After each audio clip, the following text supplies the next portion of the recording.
Quando manifestei a meu amigo Louston o desejo de visitar essa casa de saúde particular, dedicada especialmente a loucos, ele não disfarçou um gesto de mau humor. Que ideia! Então você me convida para uma excursão de caça pelos Pirineus e agora quer visitar um hospício? Nunca entrei nem nunca hei de entrar em uma casa desse gênero. Tenho horror aos loucos. Por mais mansos que sejam, assustam-me.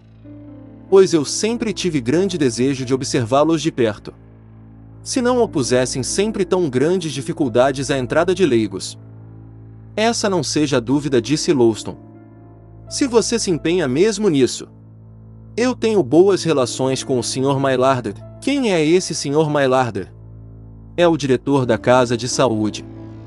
Se quer, eu o apresento, mas desde já o previno, não passo da porta da rua. Vou até lá somente para lhe fazer a vontade. E assim se fez.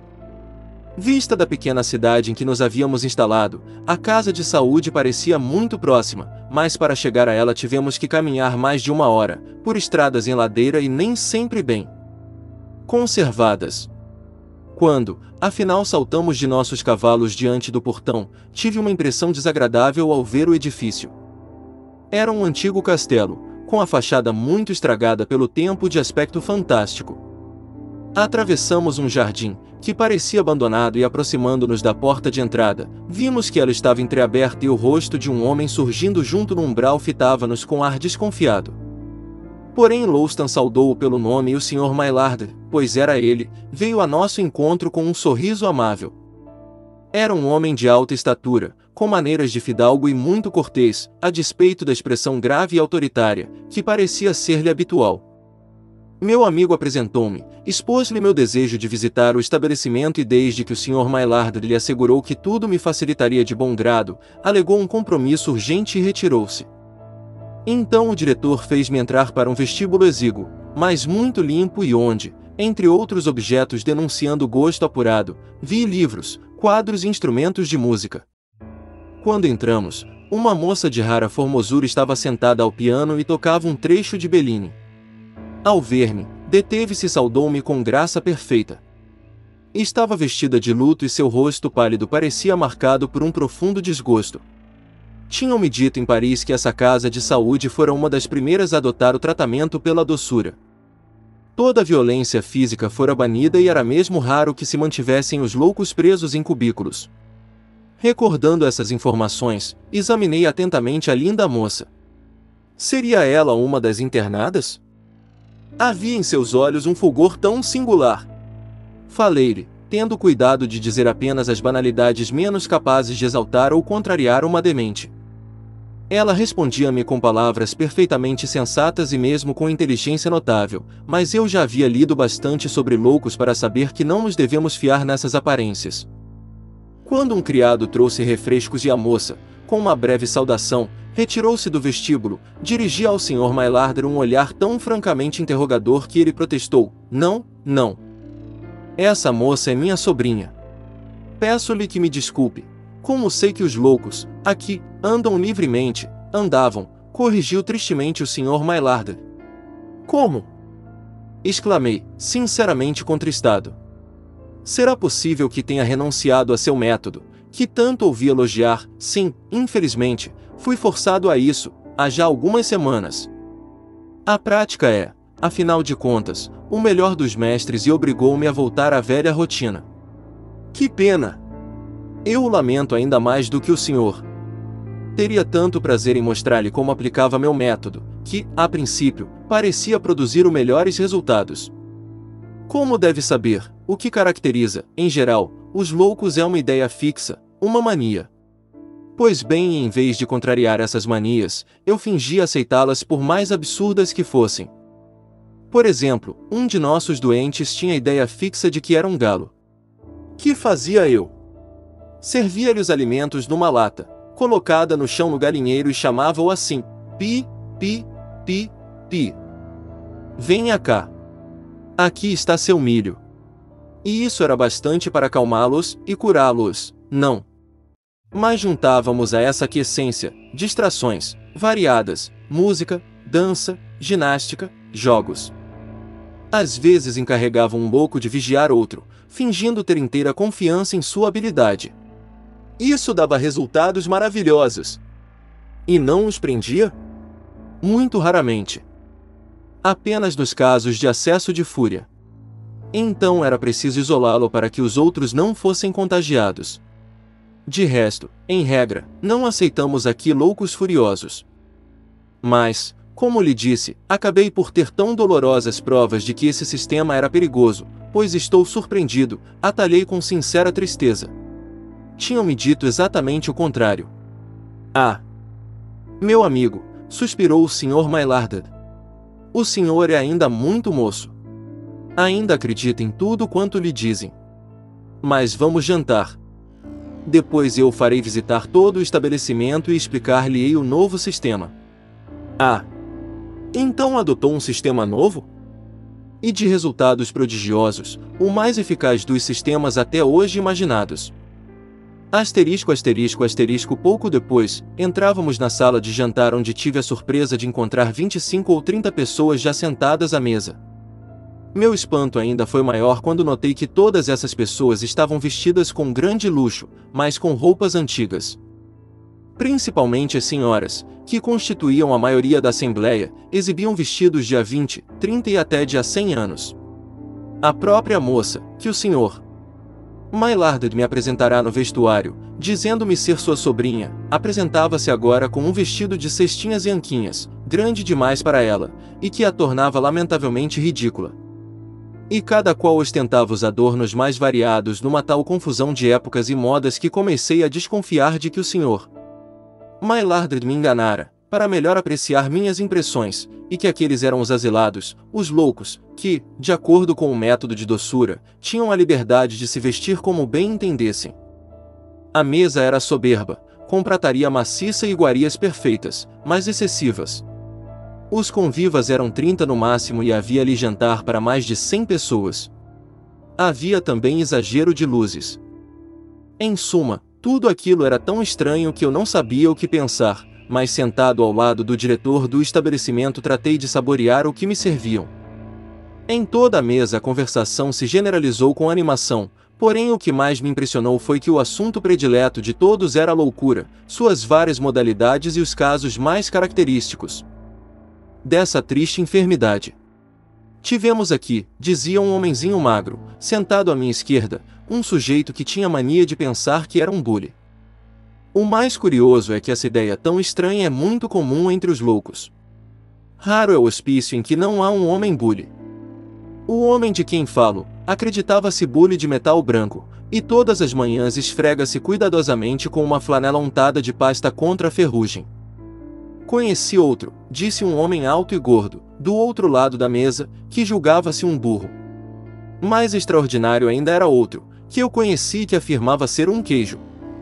E andava de faca em punho, pedindo a toda a gente que provasse um pedacinho de sua perna e de seu braço. Isso é uma fantasia inocente, gritou o homem gordo. O que se imaginava um burro era mais perigoso porque dava coices para todos os lados, assim, ó. Senhor de Có! Contenha-se! Exclamou uma senhora idosa, alcançada pela mímica exuberante do homem gordo. Está sujando e rasgando meu vestido.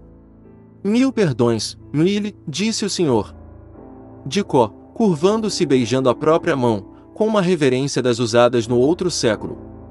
Não tendo mais dúvidas, voltei-me para o Sr. Maillard e ia gracejar sobre o modo como tentará enganar-me. Porém, justamente nesse instante, ele tomou um ar misterioso para me dizer em voz baixa: quando acabarmos de jantar eu o levarei câmara forte onde estão os meus doentes. Não quis mostrar-lhes antes da refeição com receio de que a emoção lhe cortasse o apetite. Como? Exclamei atônito. Então os loucos estão lá embaixo, em lugar seguro, onde podem ser submetidos ao regime de que lhe falei. Não pude continuar.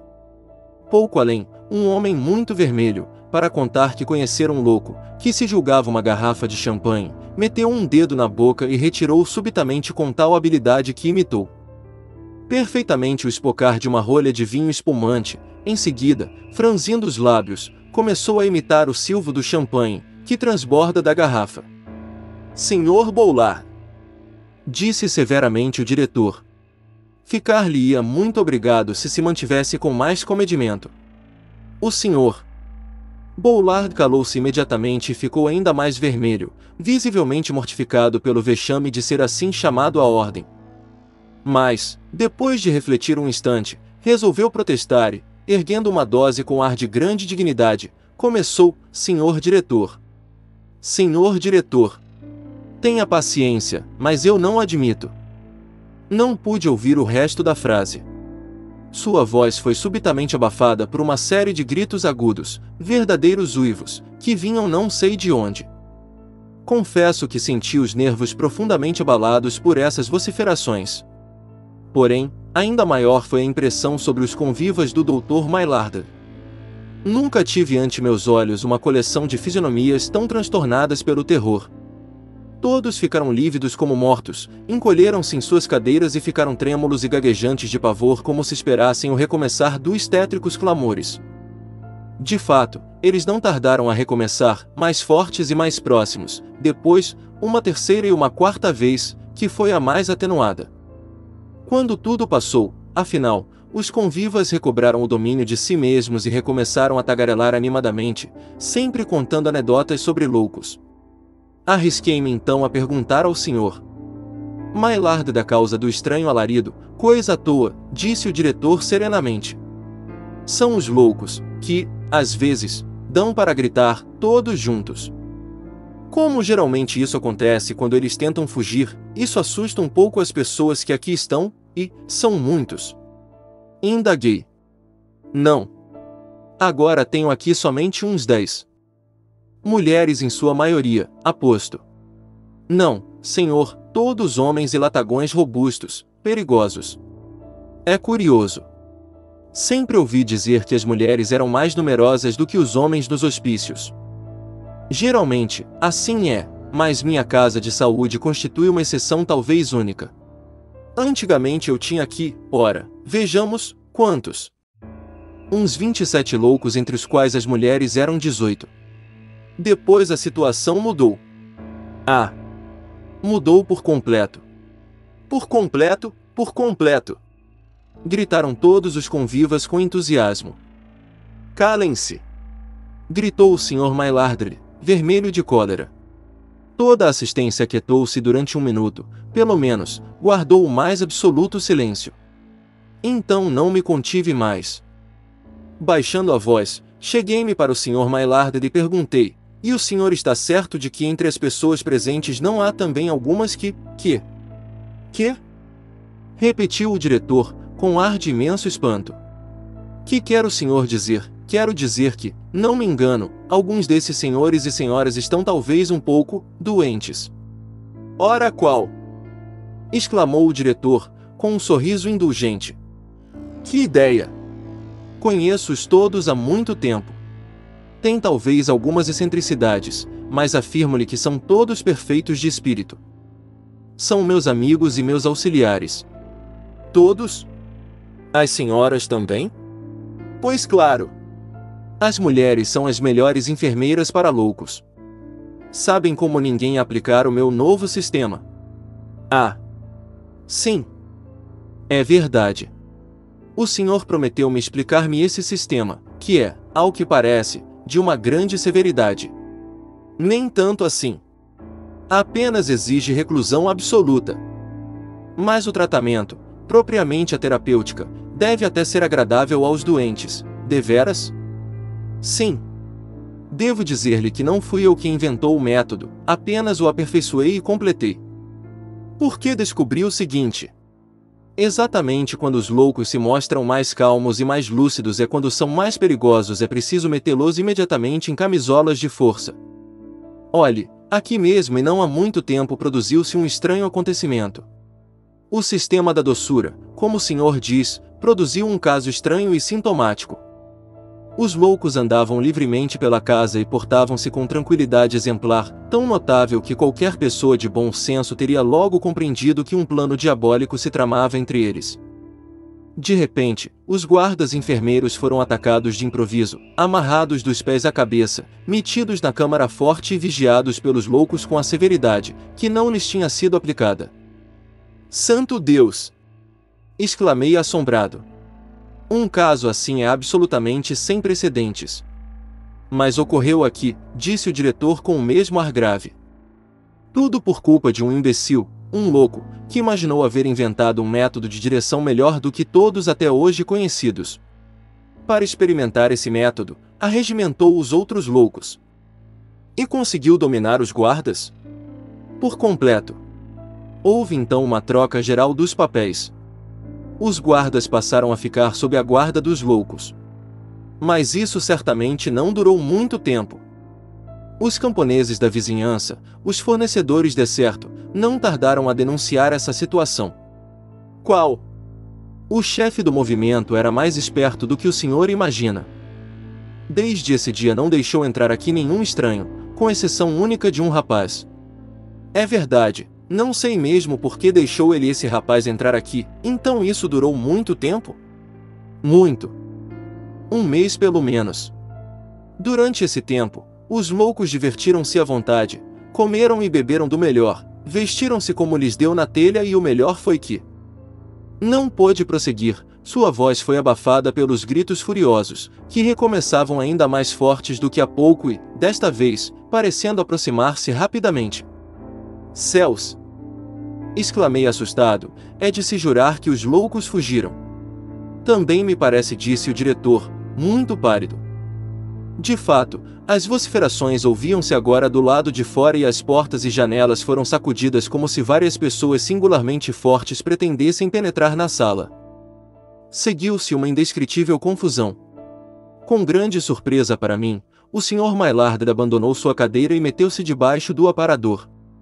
Os demais convivas corriam assustados ou mantinham-se petrificados pelo terror. E como ninguém pensava em resistir, as portas não tardaram a ceder aos impulsos colossais a que estavam sendo submetidas. Vários homens seminus, com as vestes em farrapos, mais robustos e resolutos penetravam na sala onde, rapidamente amarraram todos os presentes. Só depois disso puderam explicar-me o que havia ocorrido. O Sr. Maillard, contando-me a história de um louco que excitara os companheiros à revolta, não fizera mais do que relatar as próprias proezas. Esse homem fora, de fato, diretor daquele estabelecimento, mas enlouquecera por sua vez e passará à categoria de internado. Esse detalhe era ignorado pelo companheiro de viagem, que trouxera até ali. Os guardas, surpreendidos pela revolta preparada com grande descrição, estavam presos havia 30 dias, sujeitos à alimentação irregular e impetuosa jorros de água, que os loucos lhes aplicavam através das grades. Felizmente para mim, exatamente nesse dia, um dos guardas conseguirá fugir e libertar os demais companheiros. Apagar a luz da cozinha, Lucas tomou uma pontada de susto quando a janela da sala de jantar se arreganhou subitamente, abrindo ambos os lados para dentro e causando um barulho muito alto que ecoou pela casa toda. Apesar de saber que o vento causará isto, o susto se deu por ter acabado de fechá-la. Ventava violentamente forte lá fora, então Lucas, após se esquecer do susto e reacender a luz da cozinha, correu para fechar novamente a janela, mais forte desta vez. O trinco estava um pouco gasto e já não alcançava tão bem o outro lado, deixando-o solto. Ah! Meu Deus! Grunhiu de desânimo, ainda tentando prender o pequeno ferro cilíndrico na base do outro lado. Finalmente conseguiu, mas estava obviamente frouxo. Ah! Foda-se! Vai ficar assim! Virou as costas e andou novamente em direção ao quarto, talvez já esperando o que aconteceria em seguida. A janela se abriu novamente, deixando o sopro fino e constante do vento entrar. Ele parou, ainda de costas, e soltou um suspiro. Não poderia se estressar com isso, não agora. Já passavam das 22 horas e ele precisava dormir, pois acordaria cedo, muito cedo, daqui a exatas 7 horas, pegaria um ônibus, depois outro, e depois outro, chegando às 6 horas no trabalho e ficando até às 19 horas, depois, voltaria para casa com os mesmos 3 ônibus e tudo se repetiria. Mas agora, precisava dormir. Respirou fundo e decidiu tentar uma última vez, mas ao invés de se virar, continuou andando e atravessou o corredor escuro.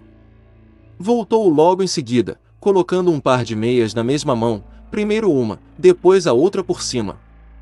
Pegou o tapete fino e desgastado da frente da porta do banheiro e torceu-o, parou em frente à janela, respirando fundo novamente, socou usando toda a força que tinha os 2 quadrados de vidro mais próximos do trinco que estavam lado a lado, quebrando-os, e então, usou o longo tapete torcido para amarrar as 2 partes da janela com um nó, ou 2, já não tinha certeza.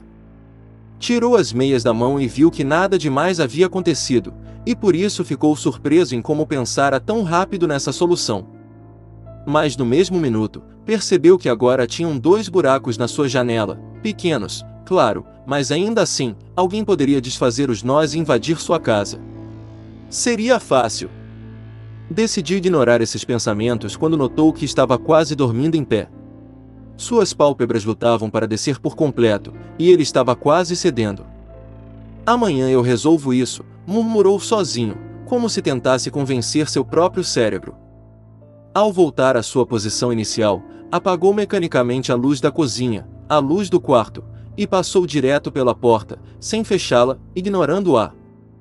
Despencou de costas sobre a cama e não moveu um músculo, apenas se permitiu perder a batalha contra o sono. Afinal de contas, ele sempre é mais forte. Por fim, lá estava Lucas, caído sobre o colchão que mais lhe parecia uma grande nuvem. Barriga para cima, pernas esticadas, quase ultrapassando o limite da cama e ficando pendidas para fora, um dos braços caído sobre o peito e outro esticado até a cintura. Dormia tranquilamente bem. Se fosse possível alguém entrar em sua casa e vê-lo de perto, notaria que expressava um leve sorriso. Estava profundamente satisfeito e despreocupado. Um sono tão pesado que nem mesmo em caso de fogo acordaria. Após o relógio que ficava em algum lugar do quarto bater silenciosamente às 3 horas, felizmente não havia fogo em sua casa. Contudo, mesmo em meio ao silêncio absoluto, os olhos do rapaz se abriram calmamente, como se ouvisse alguém chamar seu nome com uma voz tão doce que era capaz de superar até mesmo a força do sono. Não tinha certeza se estava mesmo acordado, movia os olhos ao redor e não via nada além da escuridão, que só não era absoluta por conta da luz do poste lá fora, que entrava pela janela quebrada e iluminava suavemente o refletivo chão da cozinha. Lucas tinha um aspecto de sedado, demonstrava um olhar de peixe morto e suas órbitas giravam ao redor tentando compreender onde estava exatamente. Quando finalmente entendeu que se tratava de seu quarto, sorriu, ou pensou ter sorriso, e tentou dizer, eu juro que não fumei nada hoje, foi hilário, ele achará hilário. Mas não sabia ao certo se as palavras realmente chegaram a sair de sua boca. Se convenceu que sim. Então, fechou novamente os olhos para voltar ao seu sono fleumático. Ele não tinha ideia de quanto tempo havia passado, mas pareciam horas. Não conseguia mais dormir. Ficará todo esse tempo parado, imóvel, apenas tentando voltar ao mundo mágico e irreal dos sonhos. Me leve de volta, Sandman, novamente quis dizer, mas as palavras não saíram, e desta vez teve certeza. Algum tempo depois, novamente não sabia quanto, decidiu tentar algo que até o momento, por algum motivo, não havia nem passado pela sua cabeça. Tentou se mexer qualquer parte do corpo além dos olhos, pois esses, já movia naturalmente todo esse tempo. Não conseguiu. Seus pés, pernas, braços, mãos, nada saía do lugar, era como se não tivesse controle sobre o cérebro, como se estivesse desligado, ou, em modo repouso.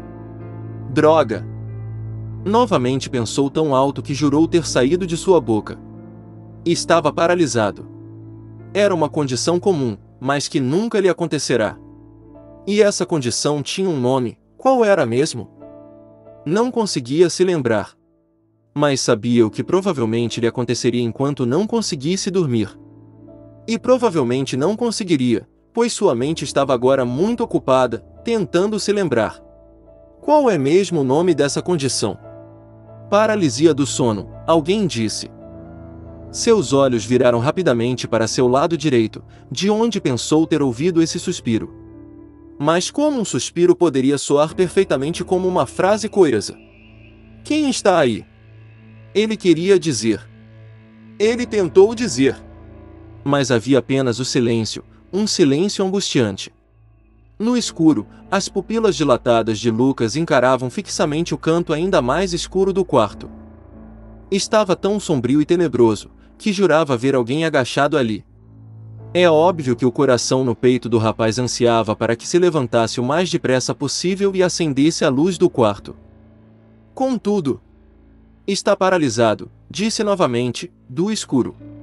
Você está completamente paralisado, e em seguida, Lucas ouviu um som tão atormentador que em nenhuma hipótese poderia chamá-lo de riso. Seus olhos se arregalaram ainda mais, se é que isso fosse possível. A coisa no canto do quarto agora parecia se mover, lentamente andava em sua direção, mas parecia nunca chegar. Estava brincando com ele. O que você quer comigo? Mais uma vez tentou. Mas todo o som que emitia era o da sua respiração. Você deve estar se perguntando o que eu quero com você, disse a coisa, com a voz ainda mais evidente. Evidente, assim como seus olhos, que agora eram dois círculos brancos com o pouco reflexo que sobrava na escuridão. Esse é o nosso trabalho, continuou. Mas espera um pouco. Nosso? Lucas, apesar do frio que o medo lhe causará, se recusava a acreditar que algo como aquilo estava acontecendo. Então, após fechar os olhos e espremê-los, impedindo a si mesmo de abri-los, começou a repetir freneticamente em pensamentos que nada daquilo era real. Não somos reais o suficiente para você. Disse uma outra voz, ainda mais perto. E, ao abrir os olhos, viu uma figura horrenda sentada sobre seu peito, o encarando. Era simplesmente indescritível, mas parecia uma espécie de demônio, um demônio cujo trabalho era atormentar o sono das pessoas. Por longos 5 minutos, não conseguirá desviar os olhos da criatura, era difícil até mesmo piscar. Porém, seu campo de visão mostrava que não se tratava apenas de uma. O dono da voz anterior ainda estava lá, no canto mais escuro do quarto, observando. Não tinha uma forma definida, mas seus olhos brancos brilhavam sobre a aterrorizante escuridão. Nunca havia sentido tanto medo na vida. Um medo completamente indescritível. Tamanho medo, que o sentido da palavra parecia ficar até mesmo mais pesado, mais forte. Medo, berrou a criatura acocorada sobre seu peito. Lucas sentia o soco interno do seu coração ficando cada vez mais rápido. O sangue corria por todo o seu corpo, sua mente ansiava por correr, ou gritar, ou espancar aquele monstro. Porém, era um mero espectador. Naquele momento, não tinha controle sobre nenhum membro de seu corpo, apenas sua mente estava acordada, alerta, mas o resto não passava de uma carcaça em desuso. Poderia morrer ali mesmo, estava vulnerável a qualquer coisa. Um estrondo ecoou repentinamente apressado do outro lado da parede, na rua em frente à sua casa. Naquele momento, o som lhe pareceu um tiro de pistola, alto e seco, seguido pelo silêncio da noite. Levando em consideração o bairro em que morava, e seu histórico, não seria totalmente impossível algo assim acontecer. Contudo, quanto mais o tempo passava, mais distante a lembrança de algum estrondo se esvaia de sua mente, como uma memória incerta. Começara a perceber também que, apesar daquele demônio estar em cima de seu peito, não o sentia ali, era como um holograma, uma imagem turva de algo imaginário. Então, finalmente usou seu lado racional, percebeu que tudo não passava de uma alucinação, causada justamente pela paralisia do sono. A figura de olhos brancos, o demônio, as vozes, e o tiro, nada daquilo era real, sua mente estava lhe traindo. E essas coisas apenas aconteciam por estar acordado enquanto todos os seus músculos, assim como uma parte do cérebro, estavam tão relaxados ao ponto de não poder usá-los. O medo irracional havia tomado conta de sua mente fraca e cansada. Após o raciocínio lógico, finalmente conseguiu relaxar. Apesar das criaturas estáticas preencherem seu campo de visão, sentia-se acostumado com a presença delas, e agora não mais lhe causavam medo. Seu coração estava calmo, sua respiração tranquila, seus olhos quase se fechando, e sua mente, apesar de ainda exibir as figuras, não demonstrava pavor. Sentia o relaxamento do sono voltando, trazendo a tranquilidade e paz que tanto desejava. Talvez ainda não estivesse tão tarde, e talvez poderia descansar o suficiente antes de precisar levantar. Depois de suas pálpebras finalmente se fecharem, Lucas dormia. O sossego do repouso estava de volta. Dormia, não como um neném, mas como um idoso cansado, após um longo dia jogando dominó com os mesmos amigos que tinha por quase 30 anos. O Nirvana nunca fora tão real. Esse era o momento de desfrutar seu tão esperado descanso, pois daqui a algumas poucas horas, a vida moderna o acordaria para seus deveres como cidadão. Foi então, nesse momento, que seus olhos outra vez se abriram apressadamente ao ouvir um barulho repentino da sala de estar, tão forte que fez seu coração voltar a socar toda a sua caixa torácica. Continuava a ver as mesmas criaturas de antes, em suas posições, como uma pintura aterrorizante. Porém, agora só conseguia sentir raiva por sua mente não deixá-lo em paz. Qual era o motivo de tudo isso? Já sabia que nada daquilo era real, e mesmo assim, nunca acabava.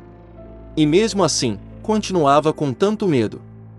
Apesar da paralisia, seus sentidos funcionam muito bem, estavam aguçados, e foi por isso que, desta vez, teve certeza de ouvir passos lentos e pesados por sua casa. Mais especificamente, pareciam atravessar a cozinha, se aproximando cada vez mais. Sua mente continuava a se recusar a confiar em sua audição, porém, foi obrigado a acreditar em sua visão, quando alguém passou lentamente em frente à porta escancarada do quarto. Um sujeito alto e magricelo.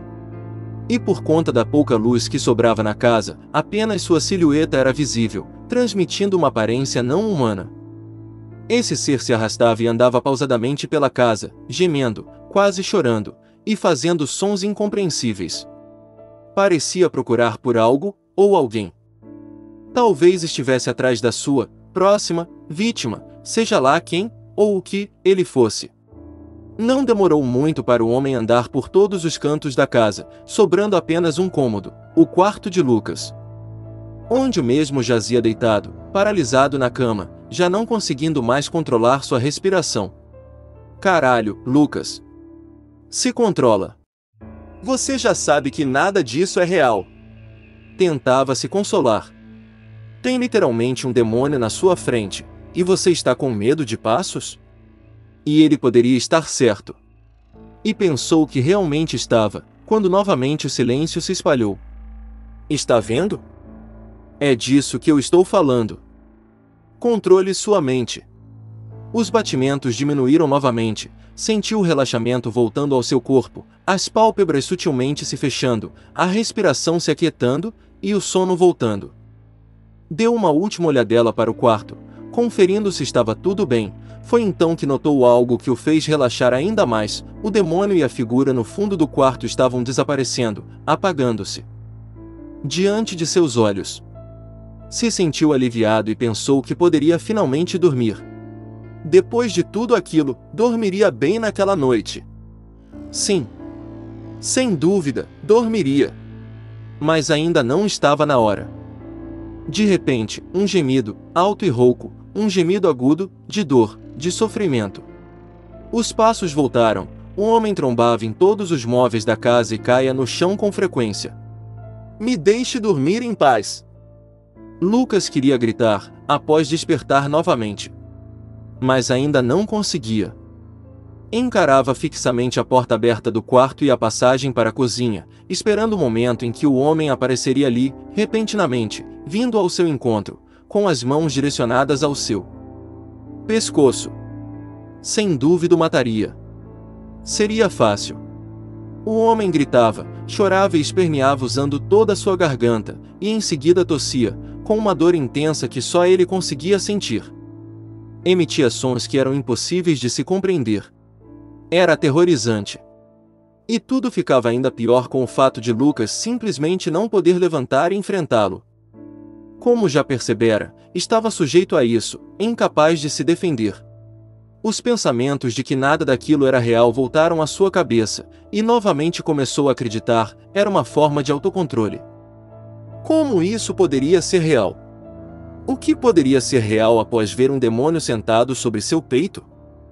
Não, nada daquilo era real, tudo vinha das profundezas mais obscuras de sua própria mente, tudo não passava de ilusão. Ele quis terminar Porém, ficou completamente sem raciocínio quando viu a figura parada na sua porta, encarando-o.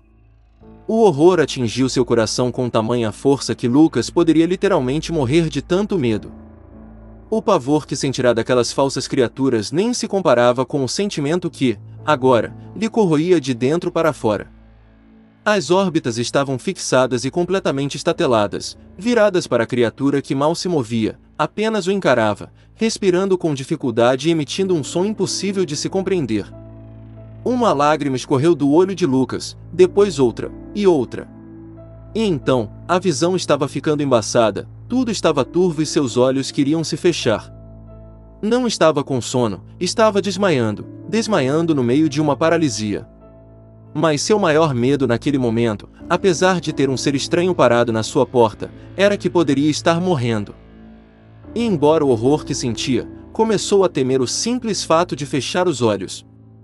Antes de ceder à escuridão de suas pálpebras, teve certeza de ver o homem andando em sua direção e, logo em seguida, despencando, reto como uma árvore seca, no chão de seu quarto, logo ao lado da cama.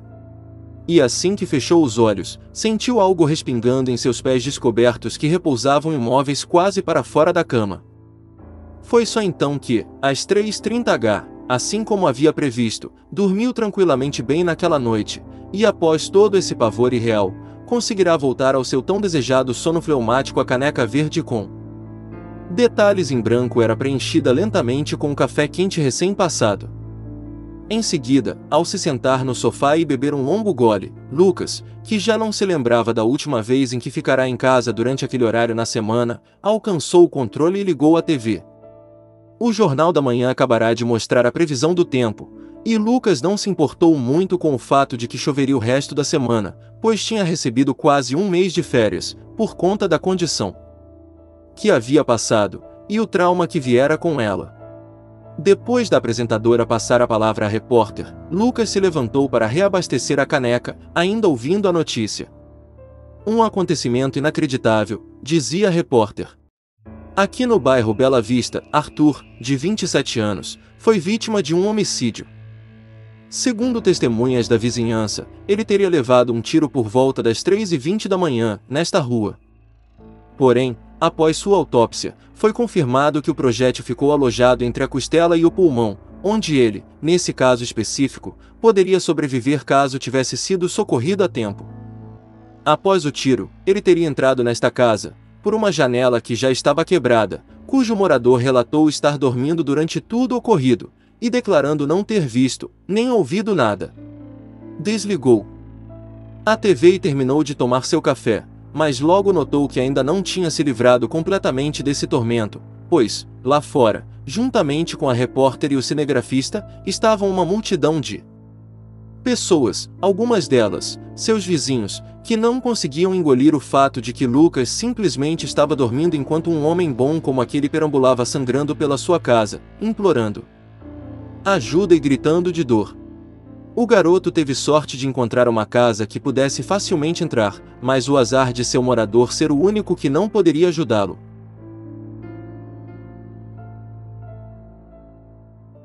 Semyon Ivanov era um operário de ferrovia.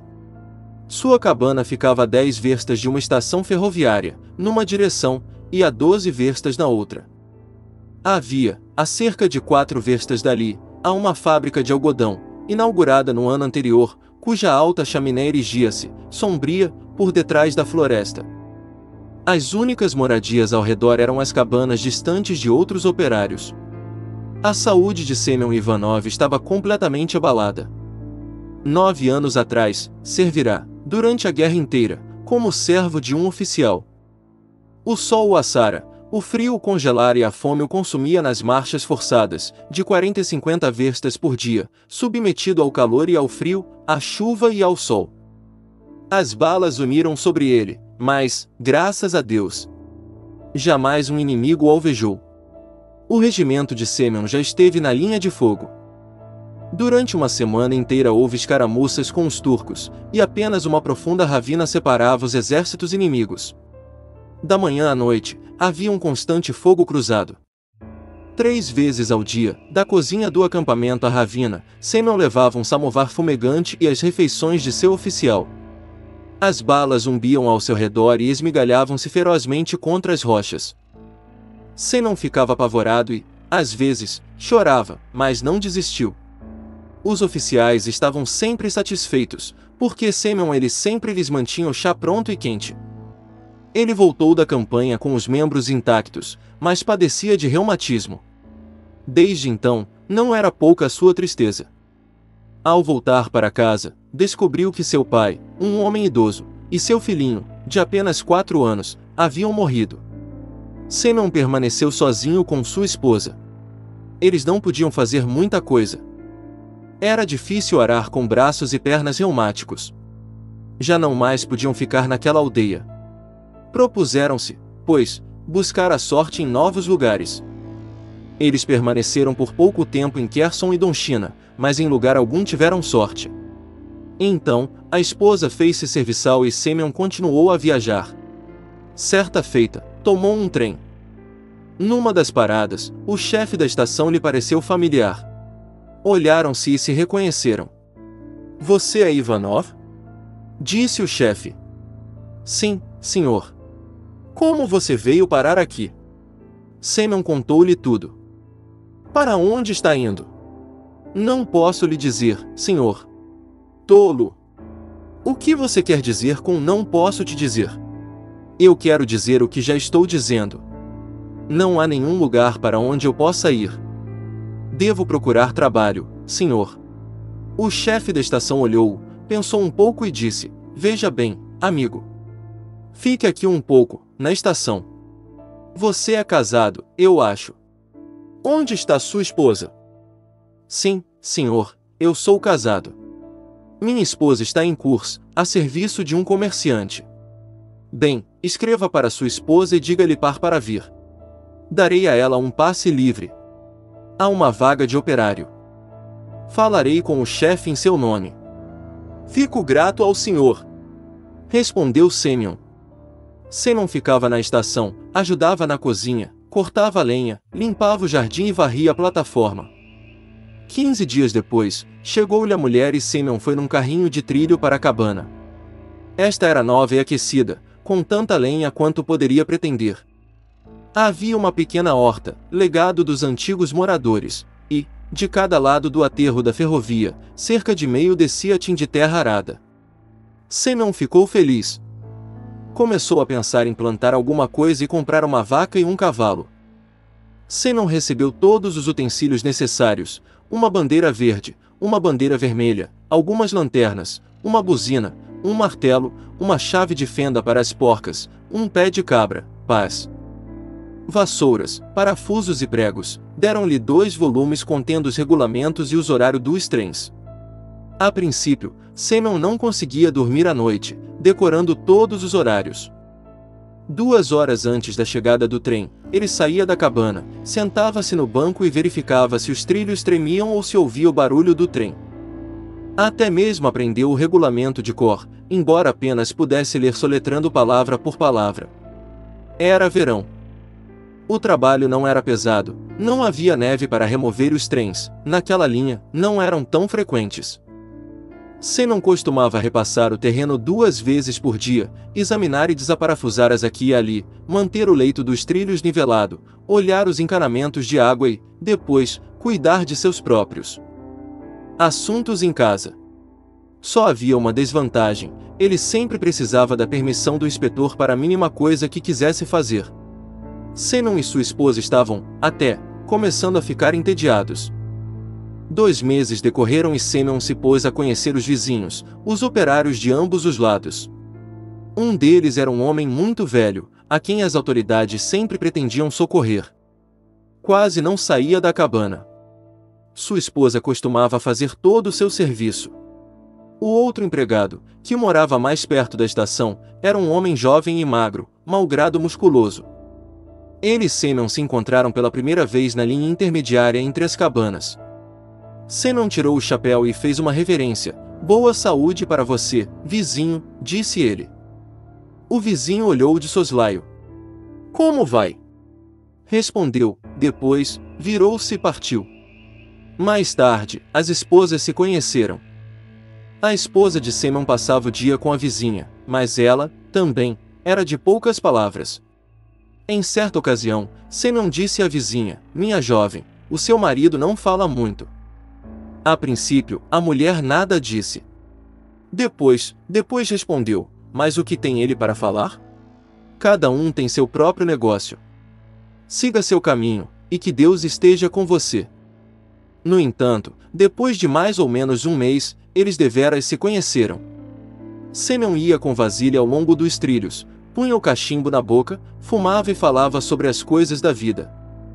Vasile, na maior parte do tempo, mantinha-se em silêncio, enquanto Sêmon discorria sobre sua aldeia e sobre a guerra pela qual havia passado.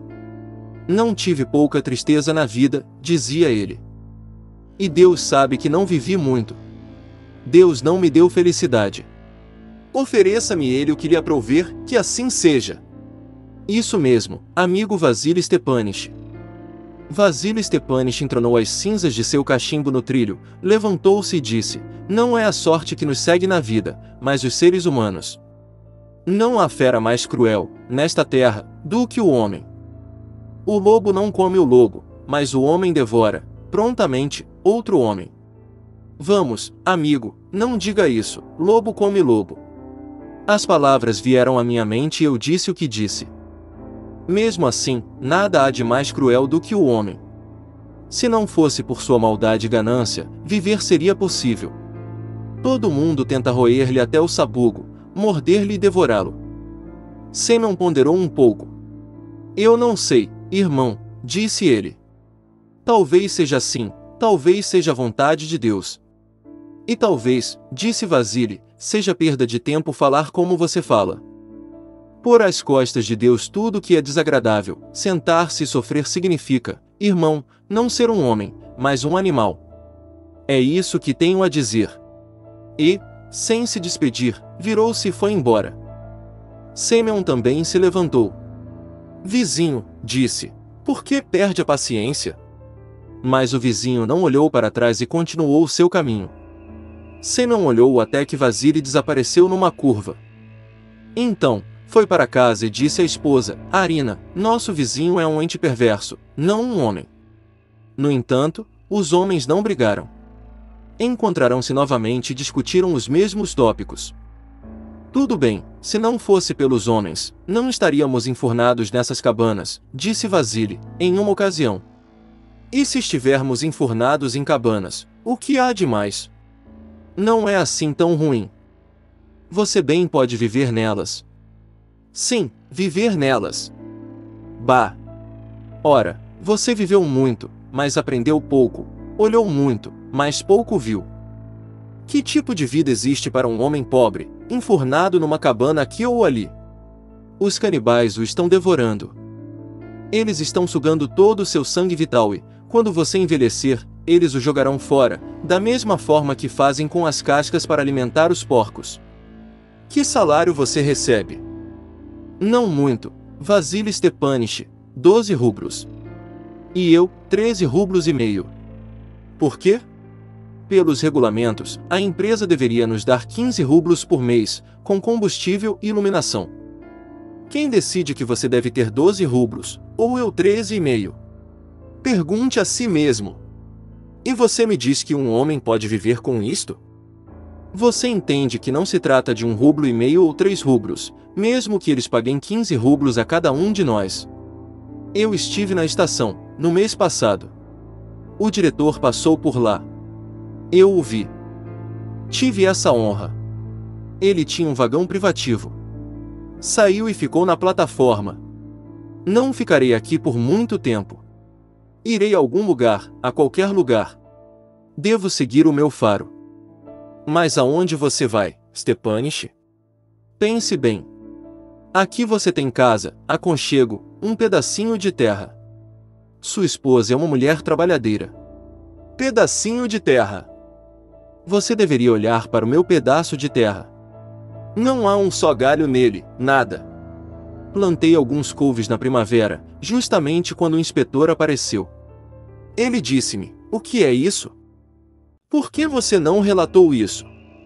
Por que você fez isso sem permissão? Desenterros, com raízes e tudo. Ele estava bêbado.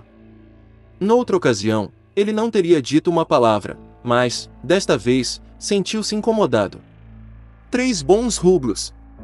Vasily ficou em silêncio por um tempo, puxando seu cachimbo. Depois, acrescentou, baixinho, um pouco mais e o que eu não faria com ele. Você é temperamental. Não, eu não sou temperamental. Apenas digo a verdade e o que penso. Sim, ele ainda vai ficar com o nariz sangrando por minha causa. Vou reclamar com o chefe. Veremos, então. E Vasily reclamou com o chefe. Certa vez, o chefe veio vistoriar a linha. Em 3 dias, pessoas importantes viriam de São Petersburgo e a cruzariam. Estavam fazendo uma inspeção, assim, antes da viagem, era necessário pôr tudo em ordem. O lastro foi colocado, o leito foi nivelado, os dormentes examinados cuidadosamente, pregos cravados, porcas aparafusadas, postes pintados. E ordens foram dadas para espalhar areia amarela nas passagens de nível. A mulher da cabana vizinha mandou o velho a erva daninha. Semyon trabalhou por uma semana inteira. Ele colocou tudo em ordem, consertou seu caftan, limpou e poliu sua placa de latão até que ela brilhasse razoavelmente. Vasily também trabalhou duro. O chefe chegou em um carrinho, com 4 homens labutando nos cabos e alavancas, fazendo zumbir as 6 rodas. O carrinho viajava a 20 verstas por hora, mas as rodas rangiam. Chegou à cabana de Semyon, que saiu correndo e fez o seu relato à maneira militar. Tudo parecia estar em conserto. Você está aqui há muito tempo? Perguntou o chefe. Desde 2 de maio, senhor. Tudo bem. Obrigado. E quem está na cabana número 164? O inspetor de trânsito, ele estivera viajando com o chefe no carrinho, Vasily Spiridov, respondeu. Spiridov. Ah. Ele é o homem contra quem você fez uma anotação no ano passado? Sim. Bem, veremos Vasily Spiridov. Prossigam. Os operários começaram a trabalhar e o carrinho partiu. Semyon observou e pensou, haverá problemas entre eles e meu vizinho. Cerca de 2 horas depois, ele deu início à ronda. Viu alguém vindo da linha de corte. Algo branco. Semyon pôs-se a olhar com maior atenção. Era Vasily. Ele tinha uma vara na mão, um pequeno embrulho no ombro e seu rosto estava enrolado num lenço. Para onde você vai? Gritou Semyon. Vasily chegou bem perto. Ele estava muito pálido, branco como giz, e tinha um olhar selvagem. Quase sufocando, ele murmurou, para a cidade. Para Moscou. Para o escritório central. Escritório central? Ah, você vai reclamar, eu suponho. Desista. Vasily Stepanich, esqueça. Não, amigo, eu não vou esquecer. É muito tarde. Veja. Ele me golpeou no rosto, tirou o sangue. Enquanto eu viver, não esquecerei. Não vou deixar isto assim. Semyon pegou-lhe a mão. Desista, Stepanich. Olhe que lhe dou bons conselhos. Assim, você não vai melhorar as coisas. Melhorar as coisas. Eu mesmo sei que não vou melhorar as coisas. Você estava certo sobre o destino. Para mim, seria melhor não fazer. Mas é preciso defender o que é certo. Mas me diga, como isso aconteceu? Como? Ele esmiuçou tudo. Desceu do carrinho, olhou para o interior da cabana. Eu sabia de antemão que ele seria rigoroso e por isso coloquei tudo em ordem. Ele estava saindo quando fiz minha reclamação.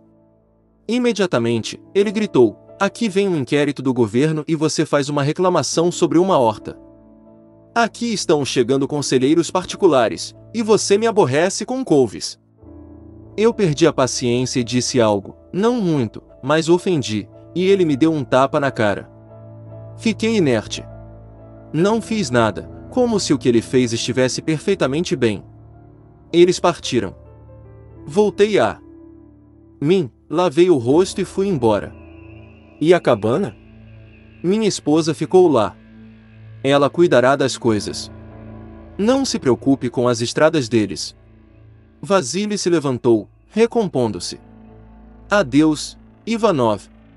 Não sei se conseguirei alguém, no escritório, que me ouça. Com certeza você não vai andando. Tentarei, na estação, pegar um trem de carga e amanhã estarei em Moscou. Os vizinhos se despediram. Vasily permaneceu ausente por algum tempo. Em seu lugar, a esposa trabalhará noite e dia. Ela nunca dormia e se cansava, esperando pelo marido. No terceiro dia, a comissão chegou. Uma locomotiva, um carro de bagagens e 2 salões de primeira classe, mas Vasily ainda estava longe. Semyon viu a esposa do companheiro no quarto dia. O rosto da mulher estava inchado de tanto chorar e seus olhos estavam vermelhos. Seu marido voltou? Perguntou. Mas a mulher apenas fez um gesto com as mãos, e sem dizer uma palavra, seguiu seu caminho. Semyon aprenderá, ainda garoto, a fazer flautas com uma espécie de junco. Ele costumava queimar o âmago do caule, fazer furos onde necessário, fixar um bocal em uma extremidade e afiná-la tão adequadamente que quase seria possível tocar, com ela, qualquer área. Ele fez várias flautas em seu tempo livre e as enviou, por seus amigos, entre os freios de carga, para o bazar da cidade. Conseguiu 2 kopecks por cada um. No dia seguinte à visita da comissão, deixou a esposa em casa para apanhar o trem das 6 e partiu para a floresta para cortar alguns gravetos. Foi até o final de seu terreno. Neste ponto a linha fazia uma curva fechada. Desceu o aterro e chegou à floresta no sopé da montanha. A cerca de meia versta havia um grande pântano, e era ao seu redor que cresciam os esplêndidos juncos para as suas flautas. Cortou um feixe inteiro de talos e pôs-se de volta para casa. O sol já estava baixo e, naquela mortal quietude, somente o gorjeio dos pássaros e o crepitar da madeira morta, sob seus pés, eram audíveis. Enquanto caminhava rapidamente, imaginou ouvir o tilintar de ferro batendo em ferro e redobrou o passo. Não havia nenhum reparo acontecendo em sua seção. O que seria aquilo? Ele emergiu da floresta. O aterro ferroviário estava bem alto, diante dele. No topo, um homem estava agachado no leito da linha, ocupado com alguma coisa. Semyon começou a rastejar, silenciosamente, em sua direção. Pensou que era alguém atrás das porcas que seguravam os trilhos. Observado, viu que o homem se levantava, segurando um pé de cabra na mão. O homem havia afrouxado um trilho, movendo-o para um lado. Uma névoa flutuou diante dos olhos de Semyon. Quis gritar, mas não pôde. Era Vasily. Semyon subiu a margem, enquanto Vasily, com o pé de cabra e a chave inglesa, deslizava de ponta cabeça para o outro lado. Vasily Stepanich. Meu querido amigo, volte. Dê-me o pé de cabra. Vamos colocar o trilho de volta. Ninguém saberá de nada. Volte. Salve sua alma do pecado. Vasily não olhou para trás. Desapareceu na floresta. Semyon estava diante do trilho que havia sido torcido. Jogou no chão seu feixe de gravetos. Um trem estava para chegar, não um cargueiro, mas um trem de passageiros. E Semyon não tinha nada para detê-lo, nem mesmo uma bandeira. Ele não conseguiu recolocar o trilho e nem cravar as pontas com as próprias mãos. Era necessário correr. Era absolutamente necessário correr até a cabana para apanhar algumas ferramentas. Deus me ajude! Murmurou. Semyon se pôs a correr, tomando a direção da cabana. Já estava sem fôlego, mas ainda corria, caindo de vez em quando. Ele havia desbravado a floresta e estava a apenas algumas centenas de metros de sua cabana, não mais, quando ouviu a sirene distante da fábrica. 6 horas. Em 2 minutos, o trem número 7 chegaria. Ó, Senhor, tenha piedade das almas inocentes! Em sua mente, Semyon viu a locomotiva bater contra o trilho solto, com sua roda esquerda, estremecer, despencar, rasgar e estilhaçar os dormentes, e bem ali havia uma curva e o aterro de 22 metros de altura, no qual a máquina iria tombar. E os vagões de terceira classe estariam lotados, criancinhas. Todos sentados no trem. Agora, nem de longe sonhando com o perigo. Ó, senhor! Diga-me o que fazer. Não. É impossível correr para a cabana e voltar a tempo. Semyon não correu à cabana. Voltou e disparou, ainda mais rápido do que antes. Ia às cegas, quase mecanicamente. Ele mesmo não sabia o que iria acontecer. Então, correu até o trilho que havia sido puxado, os dormentes estavam amontoados. Ele se abaixou. Pegou um deles, sem saber porquê, e correu mais longe. Parecia-lhe que o trem já estava chegando. Ouviu o apito distante e o tremor silencioso e regular do estrilho. Mas suas forças se esgotaram. Não mais conseguiu correr e parou a cerca de 200 metros do tétrico lugar. Então, uma ideia iluminou-lhe o cérebro, literalmente como um raio de luz. Tirando o gorro, extraiu de dentro dele um lenço de algodão, puxou a faca do cano da bota e benzeu-se, murmurando: "Que Deus me abençoe." Então, enterrou a faca em seu braço esquerdo, acima do cotovelo. O sangue jorrou, fluindo numa corrente quente. Depois, ele encharcou seu lenço, alisou, amarrou a chulipa e estendeu aquela bandeira vermelha. E ficou, de pé, acenando com a sua bandeira. O trem já estava à vista. O maquinista não o veria, chegaria perto, e um trem pesado não pode ser parado em 200 metros. E o sangue continuava a fluir. Semyon pressionou as bordas da ferida para fechá-la, mas a torrente de sangue não diminuiu. Evidentemente, ele havia cortado o braço muito fundo. A cabeça começou-lhe a girar, manchas pretas puseram-se a dançar diante de seus olhos, e então, tudo escureceu. Havia-lhe um zumbido nos ouvidos. Ele não podia ver o trem ou ouvir-lhe o barulho. Apenas um pensamento o dominava: não vou conseguir ficar de pé. Vou cair e soltar a bandeira. O trem vai passar por cima de mim. Ajude-me, ó Senhor! Depois, tudo escureceu. A sua mente esvaziou-se e ele deixou cair a bandeira. Mas a bandeira manchada de sangue não tombou ao chão. Uma mão a agarrou, e a segurou, bem alto, para alertar o trem que se aproximava. O maquinista viu, fechou o regulador e inverteu o vapor. O trem parou. As pessoas saltaram do vagão e formaram uma multidão.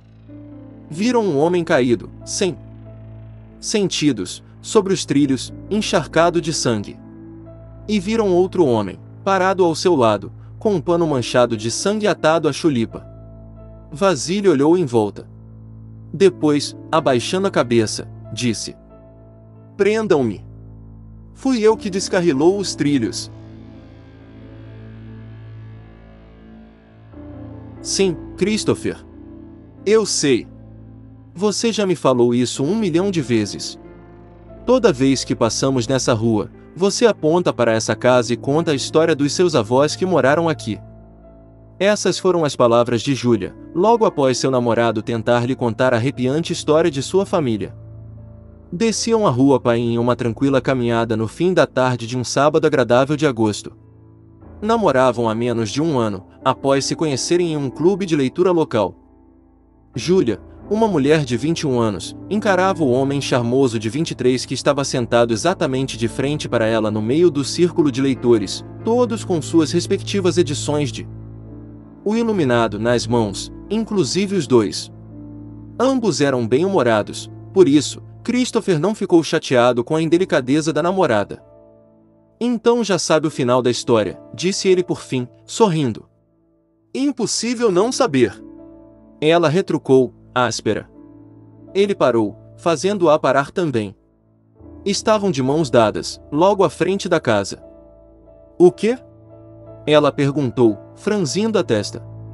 "Então me conta", disse ele, com uma expressão brincalhona. "Me conta o final."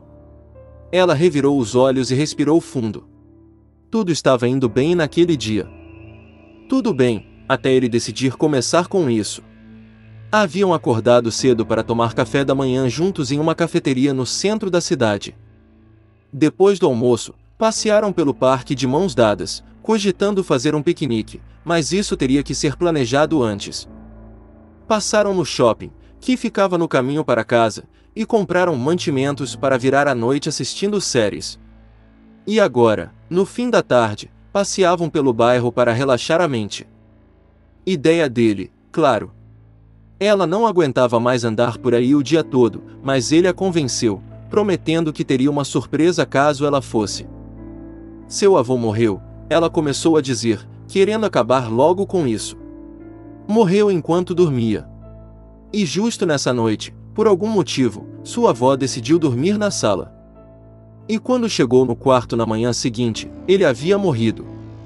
Depois disso tudo, ela resolveu voltar para o interior e, aparentemente sem razão alguma, se afastou de toda a família. Nossa, quantas vezes eu te contei isso? Ele perguntou, abrindo um sorriso fofo. Mas agora, por algum motivo, estava mais para detestável. Júlia encarou os olhos do namorado, forçando ainda mais a testa. Sentia algo estranho. Algo estava errado, mas não tinha certeza. Sempre que seu namorado entrava no assunto dos avós, parecia diferente, como uma segunda personalidade que surgia. Ficava obcecado, e naquele momento sentia querer deixá-lo ali, sem mais nem menos. Mas, dessa vez é diferente, meu amor, ele continuou, contendo um pouco o riso. Dessa vez tem um motivo. Ele se aproximou um pouco mais. Sei como é ouvir isso o tempo todo, eu ouço essa história em toda reunião de família desde que isso tudo aconteceu. Ouço toda vez, mesmo sendo, de certa forma, o mais envolvido. O rosto de Júlia se transformou de desinteresse para curiosidade somente com essas palavras. E ela nem precisou perguntar para que ele respondesse. Pois é, tem uma parte da história que você não sabe, disse, abaixando o tom de voz e acariciando a mão da namorada. Na verdade, ninguém da família sabe. Júlia, que já não estava com a testa franzida, se sentiu mal após perceber como aquilo parecia ter um peso para seu namorado, e que, até então, ela não dava muita importância. Porém, não era só isso. Outra coisa também havia acontecido, algo a deixará estressada de repente ao descer por aquela rua. Talvez fosse porque estava perto de menstruar, ela pensava.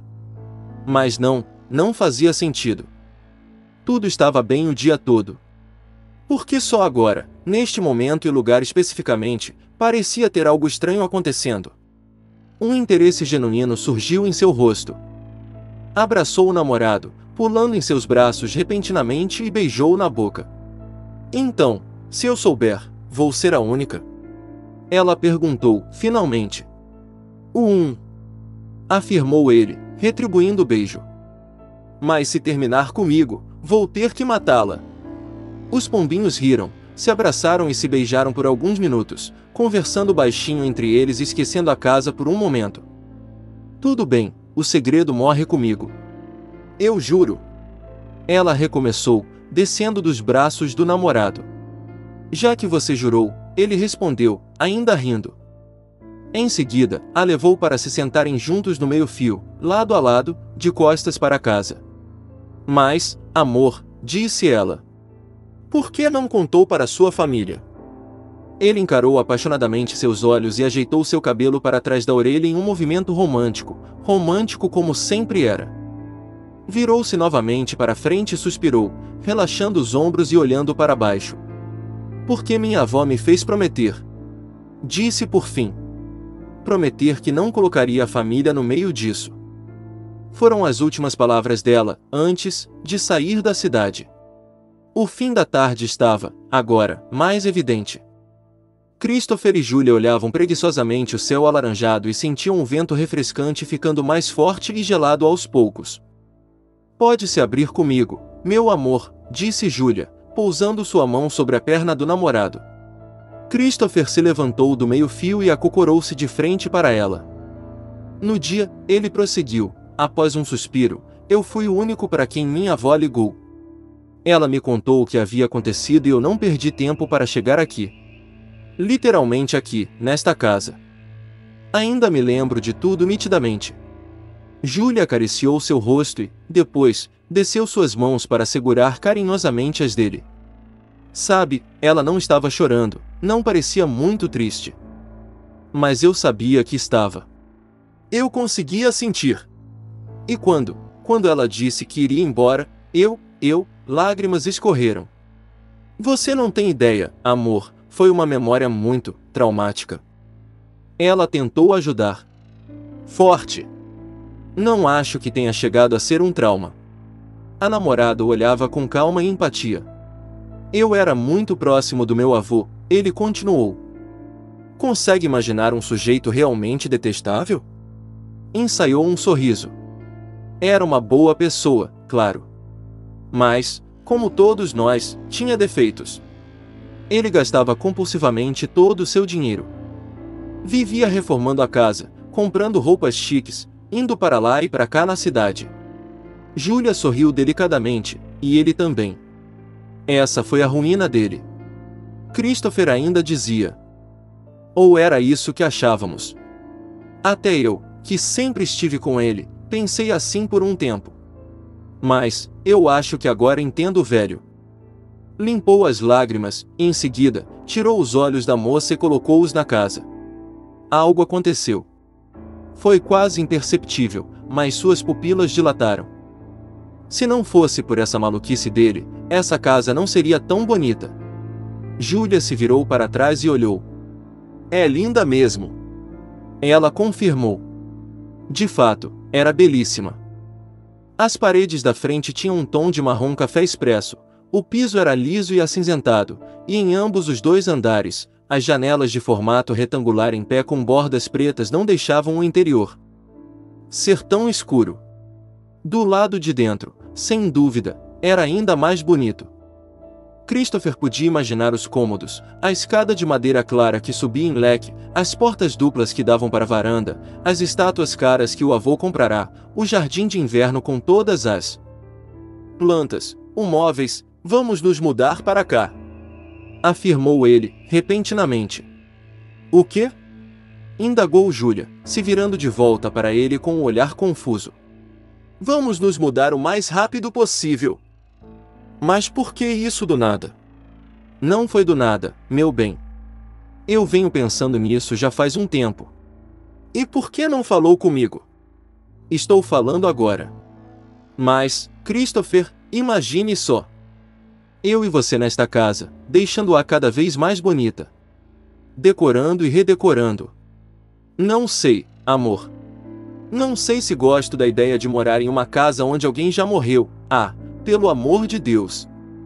Disse ele, arrogantemente, enquanto se levantava. Júlia olhou confusa e, se sentindo atacada, levantou-se também, tão rápido quanto ele. Como é? Disse ela. A raiva estava voltando, trazendo também à tona todos os defeitos daquele fedelho. Por favor, né, Júlia? Ele continuou. Está com medo de fantasmas? Claro que não. Né, Christopher? Então por que não quer morar comigo em uma casa linda como essa? Seria perfeito. Você não tá pensando direito, né? Ela afirmou, ficando um pouco exaltada. Precisa lembrar que não é simples assim. Não tem nenhuma placa de vende-se por aqui, e não sabemos quanto ela custa. Uma casa como essa sem dúvida está fora do nosso orçamento. Júlia, ele tentou interromper. E outra, eu não estou com medo de fantasmas. Simplesmente não gosto da ideia de me mudar aleatoriamente para uma casa onde alguém morreu enquanto dormia. Tudo isso porque o homem que eu pensava ser o amor da minha vida até o momento, simplesmente não consegue esquecer a porra do passado. Christopher sentiu-se irritado, muito irritado, um sentimento não familiar para ele. Então, como última tentativa, buscou se acalmar e aproximar-se da mulher. Talvez a oxitocina os ajudasse com o estresse. Meu bem, ele começou, calma e pausadamente. Essa casa é minha por direito. Sua por direito? De onde você tirou isso? Ela estava começando a aumentar a voz, e isso irritava ainda mais. Desde quando você quer tanto essa casa? E por quê? Ele respirou fundo. Eu venho nessa casa desde os meus 5 anos de idade, eu brinquei em cada canto, e conheço cada centímetro quadrado desse lugar. Eu era o favorito do meu avô, entre todos. Ele gostava mais de mim do que da minha avó. Estava a menos de 30 centímetros dela, seu rosto transmitia uma espécie de obsessão. Se fosse para casa ficar com alguém, com quem você acha que seria? Christopher, qual o seu problema? Ele respirou ainda mais fundo. Julia, por que você acha que eu fui o primeiro a saber? Por que acha que a minha avó entrou em contato comigo e depois sumiu? Um rosto de maluco. Julia deu alguns passos para trás e franziu a testa novamente, mas dessa vez não era raiva, era medo. Por quê? Ela perguntou, esperando qualquer resposta. Porém, ouviu a única frase da qual não estava preparada. Porque meu avô mandou. O quê? Um sentimento de pavor e negação a atingiu. Christopher caminhou lentamente até a calçada da casa, de costas para a namorada, a qual encarava com olhos fixos, sem ao menos piscar. Uma questão de sobrevivência. Nós éramos muito próximos, ele falou. Ninguém o amava como eu. Então ele fez o óbvio e me chamou para cuidar da casa dele. Aceite, Julia. Esse não é seu namorado. Exatamente por isso, meu bem, que essa casa é minha por direito. Eu sinto ela me chamando. Cada dia está mais linda. Cada dia se destaca mais das outras. Nós vamos nos mudar, porque eu tenho o direito de ter essa casa, e porque eu preciso mantê-la assim. Mantê-la linda.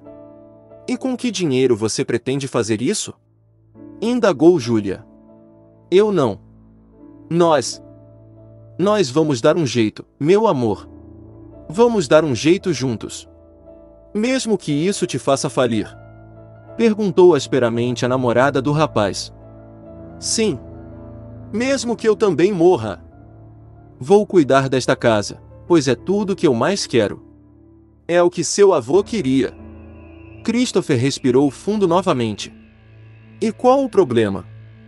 Disse ele, virando-se para ela, agora andando em sua direção. É a minha linhagem. Sangue do meu sangue. A mulher estava assustada. A noite já estava caindo. Vi aquele homem que cerca de 20 minutos atrás chamava de namorado, andando em sua direção. A escuridão tampava algumas partes do rosto, o deixando intimidador, maníaco, possuído. Sem dúvida alguma, não era o mesmo que conhecera. Amor, ele continuou, tentando voltar a ser gentil. Achei que você gostaria da surpresa. Que surpresa? Retrucou ela.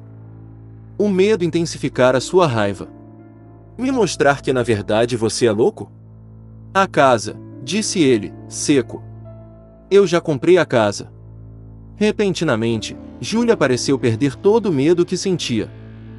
Os dois estavam juntando dinheiro por meses para seus planos como casal.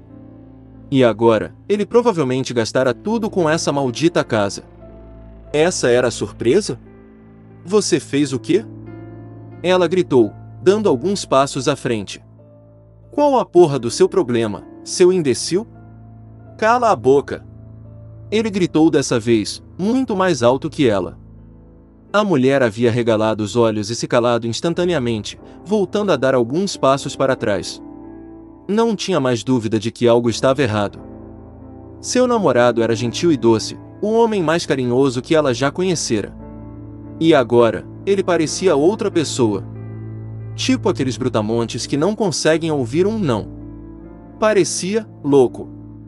Eu pensei, ele continuou andando na direção da mulher, que agora se tornará uma estátua, que você ficaria feliz com a surpresa. Pensei que gostaria. Por isso te chamei para dar uma volta nesse bairro. Achei que ficaria do meu lado e me apoiaria independentemente de qualquer decisão que eu tomasse, ficava cada vez mais próximo. Mas, aparentemente, eu estava errado. Me enganei. Por que você é igual a ela? Droga, Julia. Está em pânico?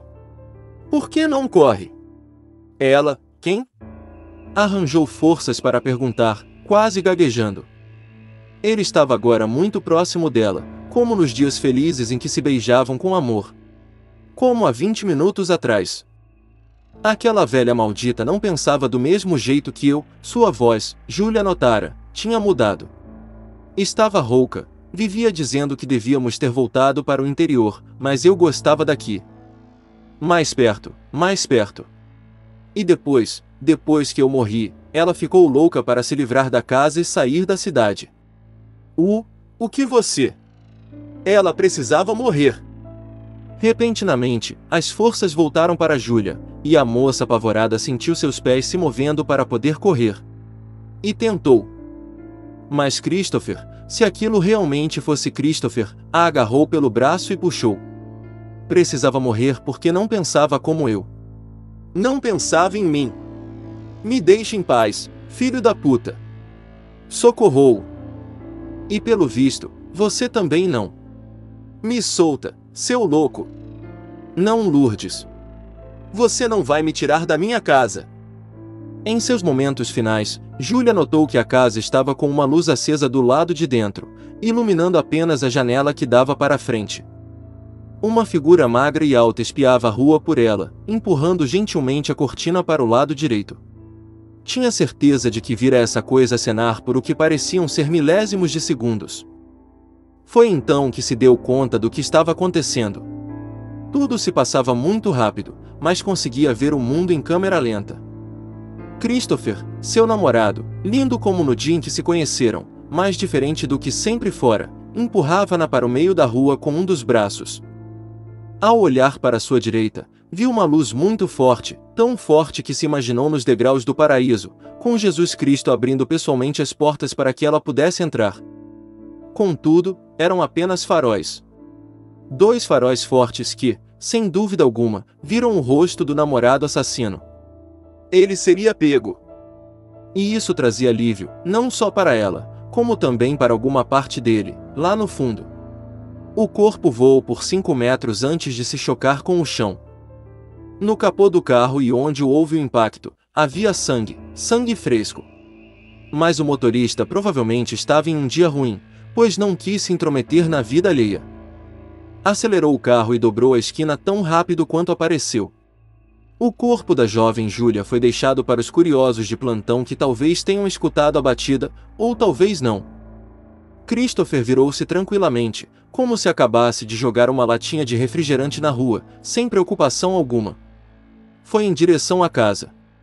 Passou pelo portão e entrou. Após abrir a porta, os gatos que passeavam pelos muros provavelmente foram os únicos a ouvir algo como: "Olá, vovô.